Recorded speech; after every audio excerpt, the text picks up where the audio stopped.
أشهد ونشهد أن سيدنا محمدا عبده ورسوله. اللهم صل وسلم على سيدنا ومولانا محمد الفاتح لما أغلق والخاتم لما سبق ناصر الحق بالحق والهادي إلى صراطك المستقيم وعلى آله حق قدره ومقداره العظيم. اللهم أنت ربي لا إله إلا أنت خلقتني وأنا عبدك وأنا على عهدك ووعدك ما استطعت. نعوذ بك من شر ما صنعت. أبوء لك بنعمتك علي وأبوء بذنبه فاغفر لي فإنه لا يغفر الذنوب إلا أنت. قال رب اشرح لي صدري ويسر لي أمري واحلل عقدة من لساني يفقه قولي. أما بعد. Yang saya hormati pengurusi majlis, pimpinan masyarakat, muslimin muslimat yang dirahmati oleh Allah Subhanahu wa taala.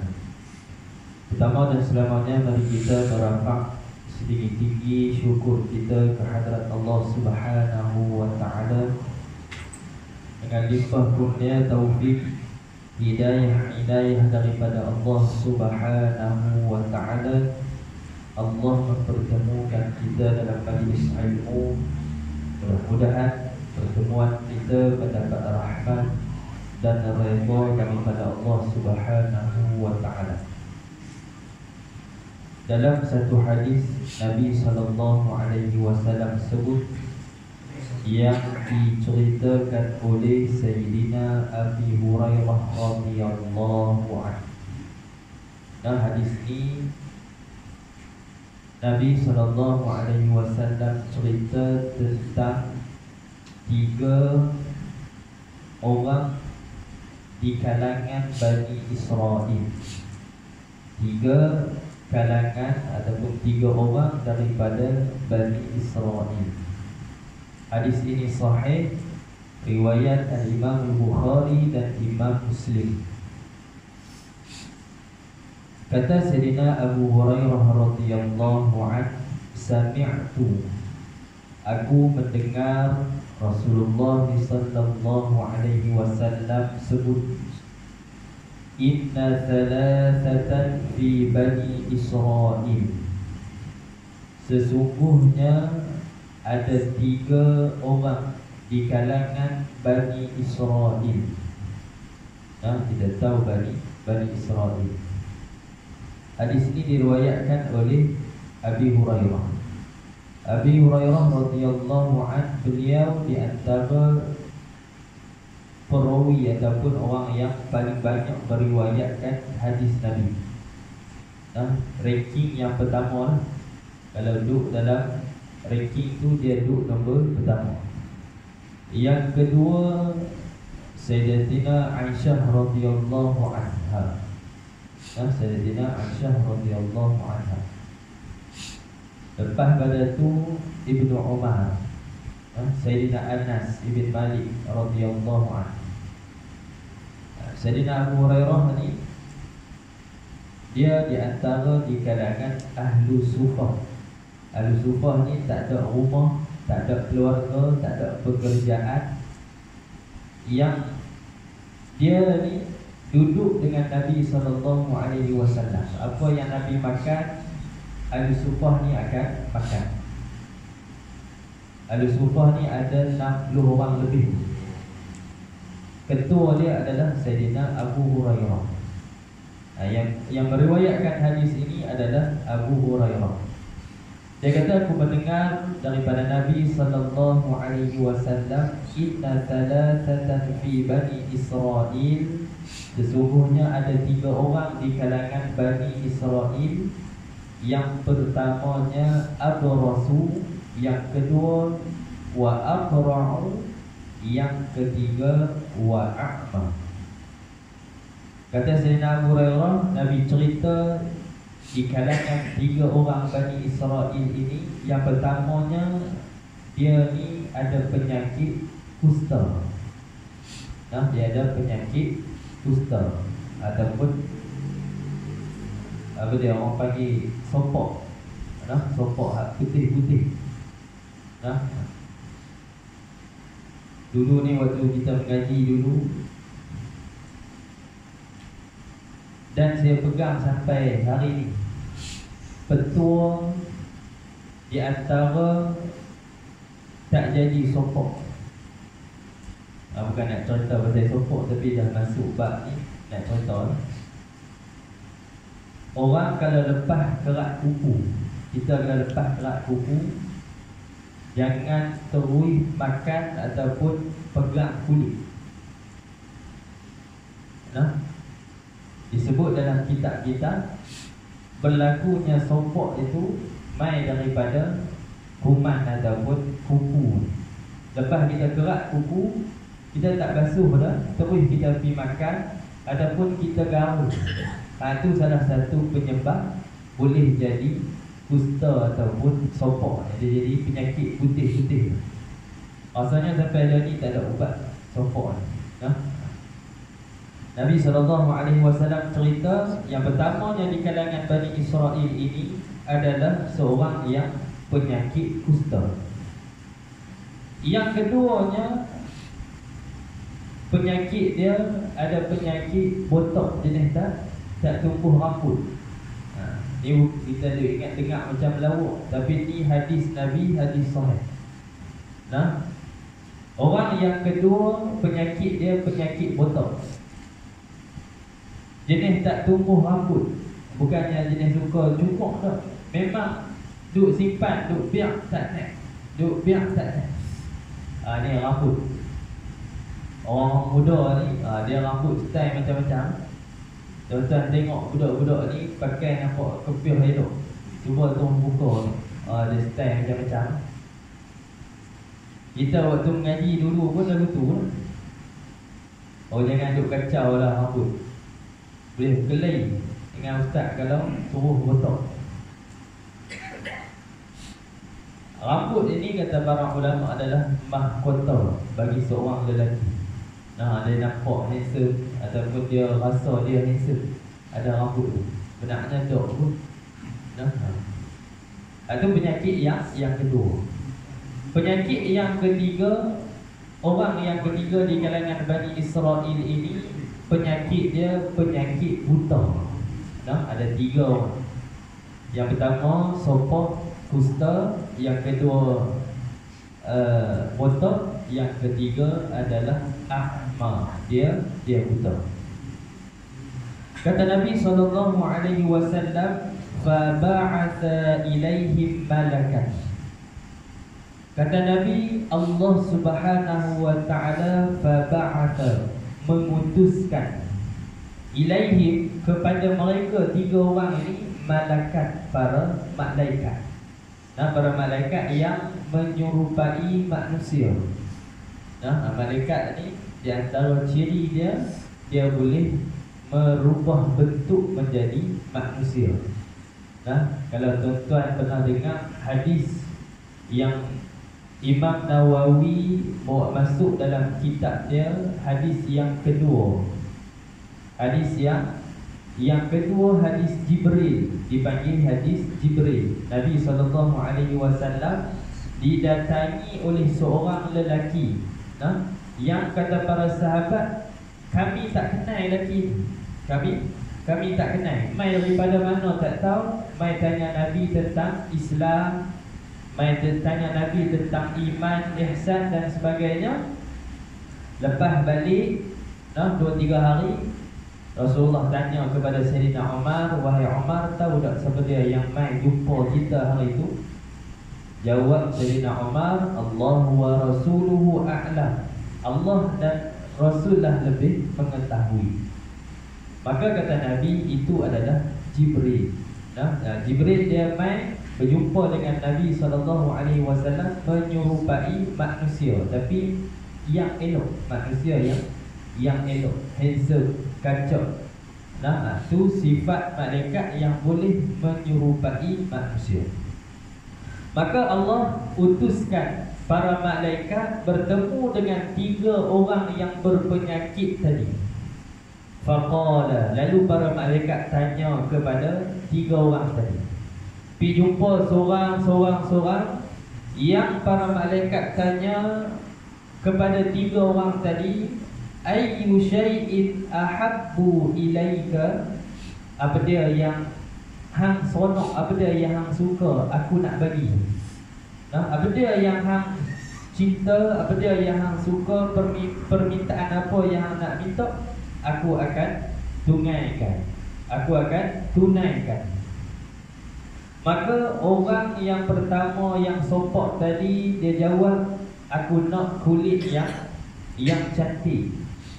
Sebab aku ni dah lama kulit ni tak elok. Orang sentiasa kata dekat aku naklah Allah Subhanahu Wa Taala bagi kepada aku kulit yang elok, tak sopok dah.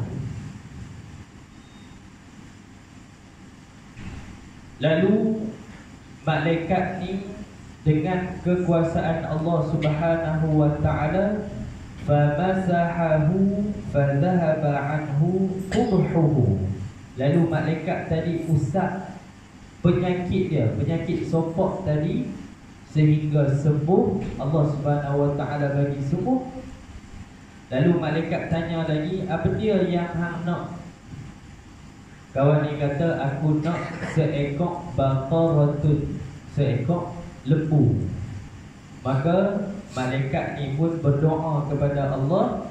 Maka Allah Subhanahu Wa Taala berikan baqaratun, lembu yang boleh, apa dia orang panggil, lembu bunting.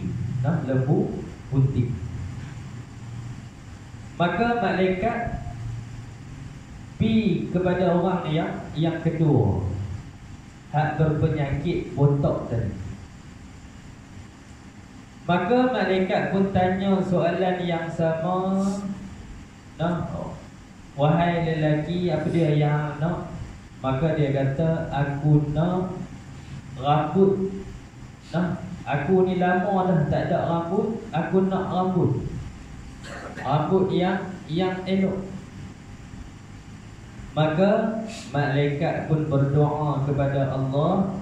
Malaikat usap kepala dia, serta merta rambut tadi pun tumbuh. Lalu malaikat tanya lagi, hang nak apa?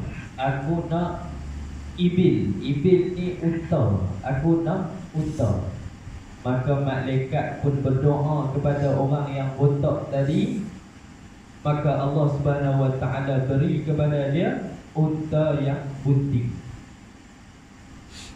Maka malaikat pun pergi kepada orang yang ketiga, orang yang buta tadi. Maka bila kepada orang yang buta tadi, tanya soalan yang sama, hang nak apa? Apa yang nak dalam kehidupan hang? Maka orang buta tadi jawab, aku ni tak mau apa, melainkan aku nak balik penglihatan aku. Aku nak tengok manusia, aku nak tengok dunia. Maka malaikat pun usaplah mata dia. Dengan kekuasaan Allah Subhanahu Wa Taala, kembalilah penglihatan dia kembali. Dia boleh nampak balik, dia boleh tengok balik. Lalu malaikat tanya, hang nak apa? Harta hang nak apa? Maka lelaki ni jawab, aku nak kambing seekor. Maka malaikat berdoa kepada Allah, minta kambing yang bunting. Maka Allah pun bagi kepada lelaki. Maka 3 orang lelaki ni, 3 orang di kalangan Bani Israel ni, semuanya ditimpa musibah oleh Allah Subhanahu Wa Taala. Yang pertamanya sokok penyakit, yang keduanya botak, yang ketiganya buta.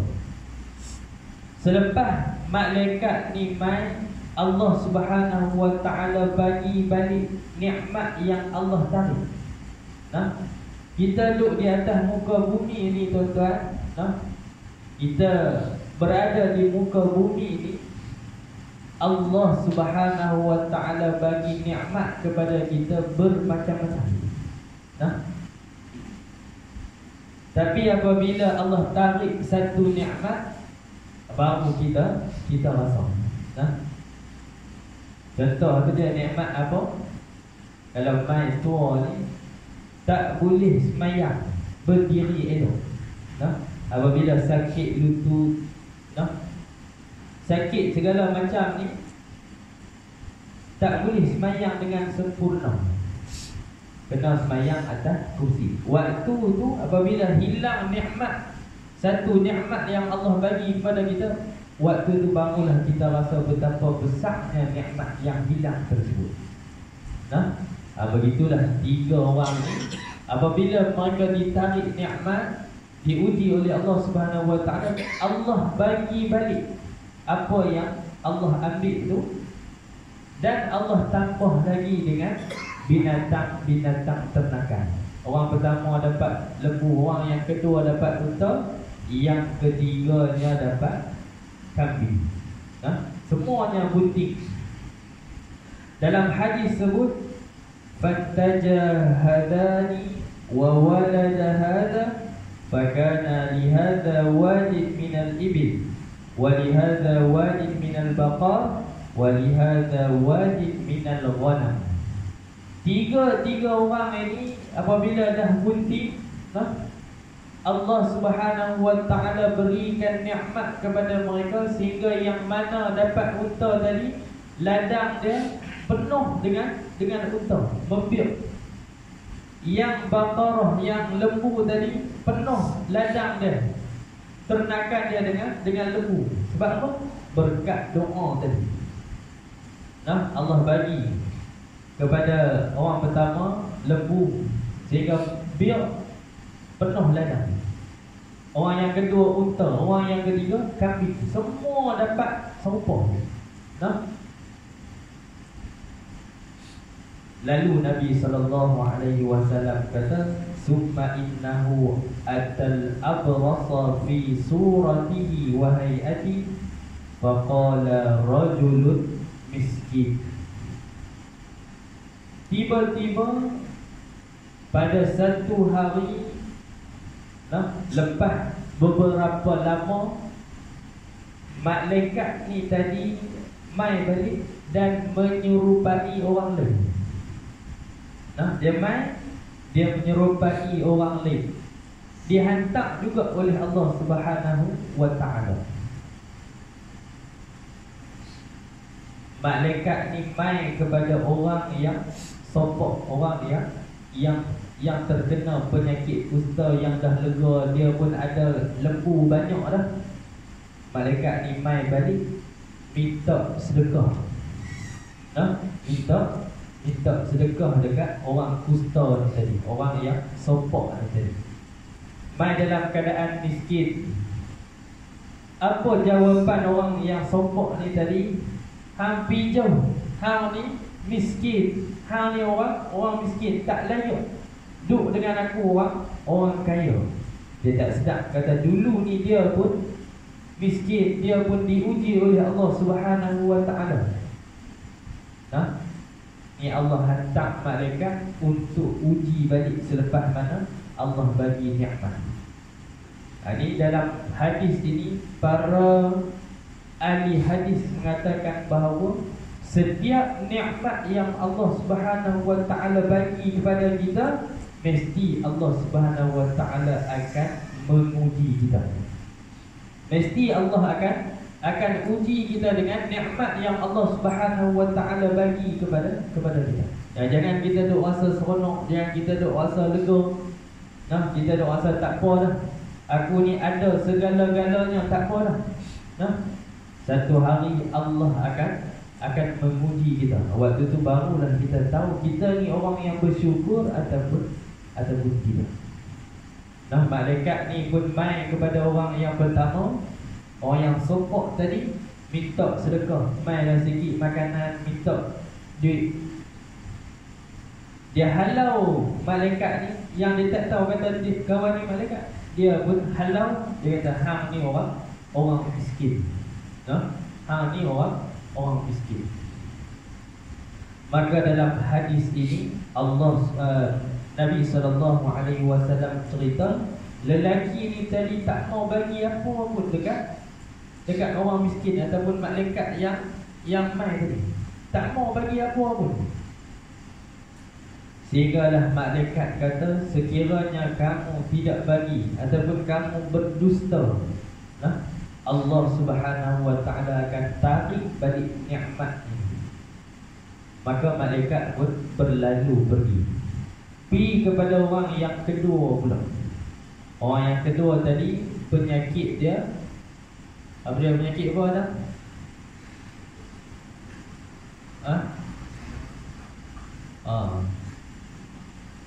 Dorali dia. Penyakit apa? Sebelit, botok. Yang dorali dia.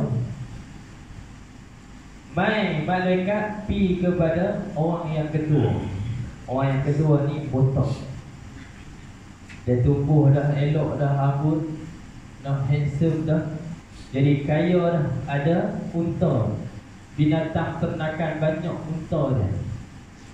Malaikat pun pi kepada dia, minta sedekah. Minta kalau ada apa-apa bagi sikit. Maka jawab orang botok tadi sama juga dengan orang yang pertama. Dia tak mau bagi apa pun daripada kekayaan dia. Bayangkan ada unta banyak, tapi dia tak mau bagi apa pun dekat orang yang minta sedekah tadi. Maka malaikat kata, sekiranya hang tak mau bagi, hang berdusta, Allah Subhanahu wa ta'ala akan tarik balik nikmat tersebut. Maka malaikat berpilah kepada orang yang ketiga. Orang yang ketiga ni orang yang a'ma, orang yang buta. Maka dia pilah kepada orang yang buta tadi. Malaikat pun pi dalam keadaan miskin, dalam keadaan tak ada apa, pi minta dekat orang buta tadi yang dah sihat penglihatan dia. Maka malaikat minta. Maka orang buta ni kata, aku dulu pun buta, aku dulu pun miskin, tak ada apa, tapi dengan berkat Allah Subhanahu wa ta'ala bagi nikmat kepada aku, dan ni hang boleh tengok, aku boleh nampak balik. Aku boleh ada binatang ternakan kambing yang banyak ni, ladang aku seluas-luasnya. Allah ni semuanya daripada kurniaan Allah Subhanahu wa ta'ala. Maka kawan ni kata, Alhamdulillah, Alhamdulillah, segala puji bagi Allah yang telah mengurniakan aku akan nikmat ini. Maka kalau apa yang nak ambillah. Orang buta ni kata dekat malaikat ni tadi, apa yang hang nak ambillah. Hang rasa mana keperluan hang ambil. Jika bukan keperluan hang, jangan ambil. Maksudnya, kalau kata hang nak ambil sekok daripada kambing ni keperluan hang, maka ambil. Kalau nak ambil 10 ekor pun ambil lah. Orang buta ni tak kisah. Sebab apa? Sebab dia tahu ni adalah kurniaan Allah Subhanahu wa ta'ala, bukan daripada aku. Ni adalah nikmat daripada Allah Subhanahu wa ta'ala. Maka malaikat pun, kata Nabi SAW, faqala qad kunta a'ma faraddallahu ilai basari fakhudh ma syi'ta wada' ma syi'ta. Faqala amsik malak fa innama btulitu faqad radiyallahu anka wa sakhita ala sahibaika. Maka kata malaikat kepada orang buta ni tadi, ambillah hartamu ini, sesungguhnya kamu bertiga, orang yang buta, orang yang sopok, orang yang kusta, Ketiga-tiga kamu, kata Nabi SAW dalam hadis ini, diuji oleh Allah Subhanahu wa ta'ala. Diuji dengan apa? Diuji dengan kekayaan, diuji dengan kemewahan. Allah bagi nikmat, Allah bagi seronok, Allah bagi ada harta banyak. Sekiranya, kata malaikat, kamu bersyukur, kamu bersyukur atas nikmat Allah, nescaya Allah Subhanahu wa ta'ala akan kekalkan nikmat kamu. Tapi sekiranya kamu kufur, Allah Subhanahu wa ta'ala akan murka kepada kamu. Maka dua orang tadi, si botak dengan si kusta tadi, ditarik balik oleh Allah Subhanahu wa ta'ala nikmat. Semuanya mati binatang ternakan dia, dan kembali balik penyakit sopok dan botak. Bayangkan duk rambut elok ni, tiba-tiba botak, tak nak balik dah rambut. Tapi disebabkan akma, orang yang buta tadi, dia bersyukur. Apabila malaikat mai menguji dia, dia beri, dia tak kedekut. Sebab apa? Sebab dia tahu, kata, ni nikmat daripada Allah Subhanahu wa ta'ala, bukan yang aku punya, ni Allah punya. Maka dikekallah penglihatan dia dan dikekalkan binatang ternakan dia. Maka dalam hadis ini, para ahli hadis mengatakan bahawa yang pertamanya, pengajaran yang boleh kita ambil dalam hadis ini adalah nikmat itu adalah satu ujian. Jangan kita rasa nikmat, kekayaan, sihat tubuh badan ni adalah satu benda yang bukan nikmat daripada Allah.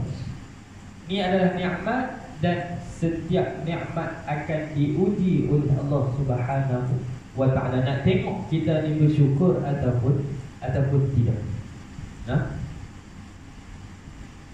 Seperti mana Allah Subhanahu wa ta'ala berikan kita kesihatan.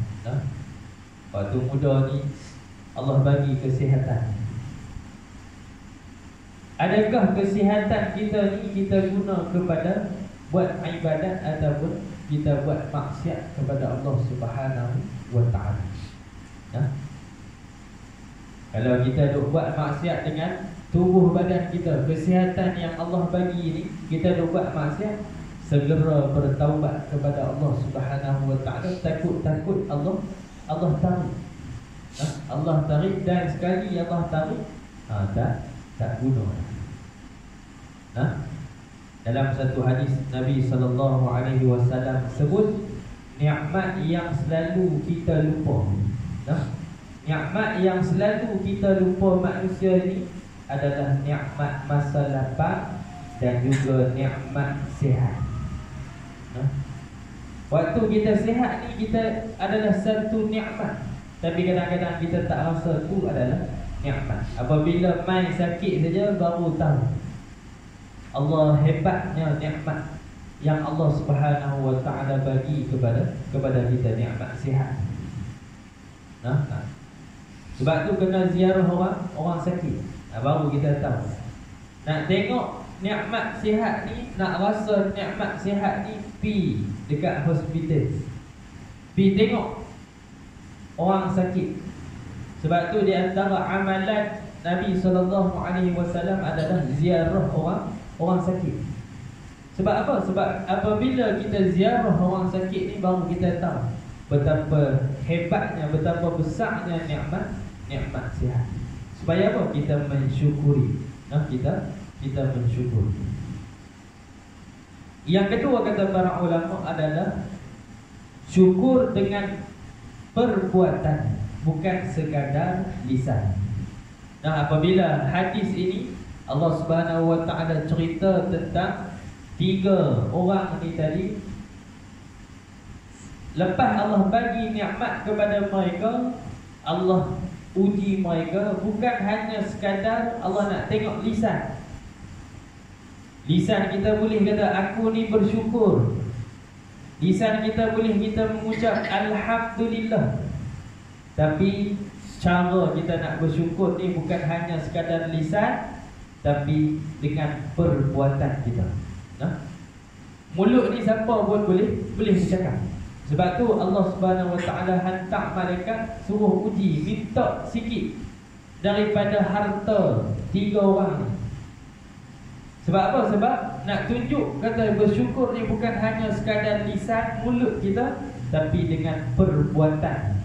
Kita boleh memberi, kita boleh memberi sebahagian daripada harta kita, daripada nikmat yang Allah Subhanahu Wa Taala bagi kepada kita. Tengok orang ketiga tadi, orang yang buta tadi, bukan hanya sekadar dia mengucapkan alhamdulillah, tapi dia bagi sebahagian harta dia kepada malaikat tadi, sebagai tanda kata dia ni betul-betul bersyukur kepada Allah Subhanahu Wa Taala. Yang ketiganya kata para ulama, dalam hadis ini kita boleh ambil iktibar adalah kufur akan nikmat Allah Subhanahu Wa Taala sangat bahaya. Apabila kita kufur, kita tak bersyukur dengan nikmat yang Allah Subhanahu Wa Taala bagi kepada kita, bila-bila masa saja Allah Subhanahu Wa Taala boleh tarik balik. Boleh tarik balik. Saya ada seorang pergi ziarah orang sakit. Mungkin saya pernah cerita lah, di Pau 3 beradik. Dia ni bahagian perancang ekonomi negeri mana tak payah sebut, tapi bukan polis. Lama dah pencet, ada sangkut adik-beradik. Bukannya nak cerita kata Allah tarik nikmat tu, bukannya kata dia kufur dah, tapi nak cerita macam mana mudahnya sekiranya Allah nak tarik nikmat kepada kita ni. Sangat mudah. Apabila perancang ekonomi ni tuan-tuan, satunya kaya, satunya kaya, gaji pencet, lepas habis kerja ni dapat pula tanah.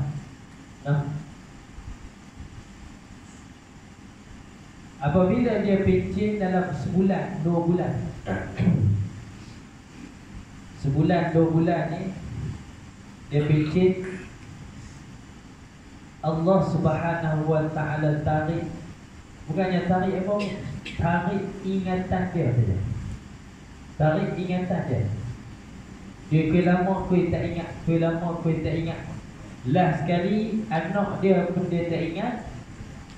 Last tahap yang paling teruk sekali, isteri pun tak ingat. Baru 2 bulan pencet. Kita kata baru nak merasa duit pencet, baru nak rasa nak berehat. Tapi sekelip mata Allah Subhanahu Wa Taala boleh tarik. Tak ingat lah ni hampir 13 tahun. Dia duduk dalam satu bilik. Syabi ziarah ni duduk dalam satu bilik yang lebih kurang kecil daripada ruang ni. Ni ruang kecil ni. Rumah besar, tapi dia duduk dalam ruang tu saja. Tak ingat apa. Kalau lah nak bercakap pun dia tak boleh. Kalau orang tak suap makan, dia tak makan.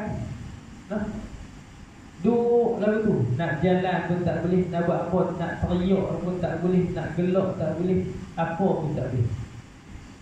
Baru 2 bulan pencet. Nak bagi tahu kata sekiranya Allah Subhanahu Wa Taala nak tarik nikmat seseorang tu sangat mudah. Sebab tu kita kena bersyukur supaya apa? La in syakartum la azidannakum. Sekiranya kita bersyukur, Allah akan tambah. Wa la in kafartum, sekiranya kamu kufur, kamu tak mau nak bersyukur, inna azabi lasyadid, sesungguhnya azab Allah Subhanahu Wa Taala sangat pedih. Sebab tu kita kena takut pada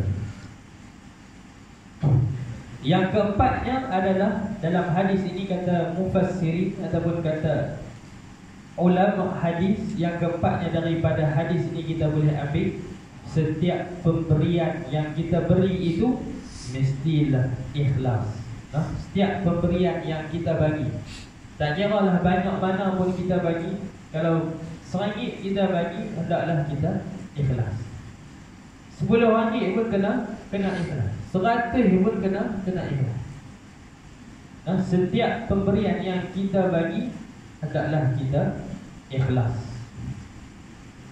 Sebab apa yang kita bagi, Allah Subhanahu Wa Taala akan nilai pemberian kita walaupun sikit.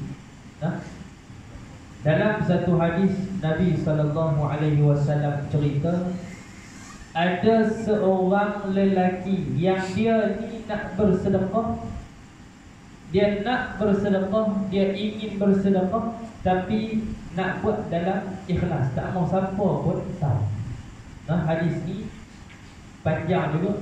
Nabi SAW cerita, dia ni bersedekah pada waktu malam. Dia gelak pada waktu malam, pergi cari orang untuk sedekah. Satu malam yang pertama, dia gelak, dia jumpa seorang lelaki, dia pun bagi sedekah dia. Kita kata dah bagi RM100 dekat lelaki. Dia pun balik sengak-sengak, tak mau siapa pun tahu, tidur. Esok pagi dengar orang cerita, semalam ni ada orang sedekah dekat sekian-sekian tempat, tapi sayangnya dia sedekah dekat pencuri.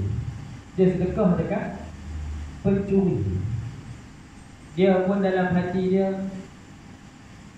takkanlah aku nak sedekah dekat pencuri. Kita pencuri ni tak mau dah mencuri. Takkan kita nak pergi sedekah pula. Aku silap dah, dia kata. Malam esok dia sedekah dah. Dia keluar lain pada waktu malam. Dia pergi cari orang, tiba-tiba tengok ada seorang perempuan. Dia pun sengak-sengak bagi sedekah, balik. Esok pagi orang cerita pula, semalam ada juga orang sedekah, tapi sayang dia sedekah dekat pelacur. Dekat pelacur. Maka hati dia pun rasa, Allah tak terima kau sedekah aku ni. Setiap kali aku bagi, silap orang. Kita sepatutnya kita nak bagi kepada orang yang memerlukan, orang miskin, orang fakir. Kita nak bagi hak tu lah, kita nak tolong hak tu dulu. Ni tak pergi bagi dekat pencuri, pergi bagi dekat pelacur. Maka malam ketiga dia kata, lah ni tak mau dah. Dia keluar, dia pergi sedekah dekat seorang lelaki. Esok pagi dengar pula cerita, dia sedekah dekat orang kaya. Dekat orang kaya. Maka 3 malam ni dia balik, dia rasa tak senang dulu. Tiba-tiba dia mimpi. Dia tidur malam yang keempat, dia mimpi malaikat mai bertemu dengan dia. Dia kata, Allah Subhanahu Wa Taala terima amalan sedekah tiga malam. Walaupun hari pertama hang sedekah dekat pencuri, tapi disebabkan hang sedekah dekat dia berhenti mencuri. Disebabkan hang sedekah dekat dia rasa insaf, dia berhenti mencuri. Dia tak mulai pada hari itu, dia tak mencuri dah. Allah terima pahala sedekah. Yang kedua, kata Nabi SAW, malaikat kata malam kedua hang bagi dekat pelacur. Pelacur ni sebenarnya dia tak mau pun pelacur, tapi disebabkan dia tak ada duit, dia tak ada duit, dia terpaksa untuk melacur. Apabila malam tu hang bagi sedekah dekat dia, dan malam tu juga dia berhenti melacur, dengan berkat hang sedekah dekat dia. Dan yang ketiga, kata malaikat, Allah Subhanahu Wa Taala terima pahala sedekah Hang bagi, walaupun hang bagi dekat orang kaya, tapi orang kaya ni orang kaya yang bakhil, yang kedekut. Dia ada duit tapi tak mau sedekah. Sebab apa? Sayang harta dia. Disebabkan hang bagi dekat dia pada malam tu, dia rasa, loh, aku hak kaya tak bagi dekat orang. Dia rasa insaf dengan sifat bakhil dia, sehingga kan Allah Subhanahu wa taala terima tiga-tiga sedekah hang. Itu berkat sekiranya kita ikhlas kepada Allah Subhanahu wa taala. Mudah-mudahan kita menjadi manusia yang bersyukur, manusia yang dengan nikmat yang Allah Subhanahu wa taala beri kepada kita, kita boleh bersyukur dengan kita mengerjakan ibadah, kita taat kepada Allah Subhanahu wa taala. Yang baik itu datang kepada Allah, yang kurang itu datang daripada Allah jua melalui kelemahan dan kekurangan dirinya sendiri. Wabillahi taufiq wal hidayah wal ridha wal inayah. Wassalamualaikum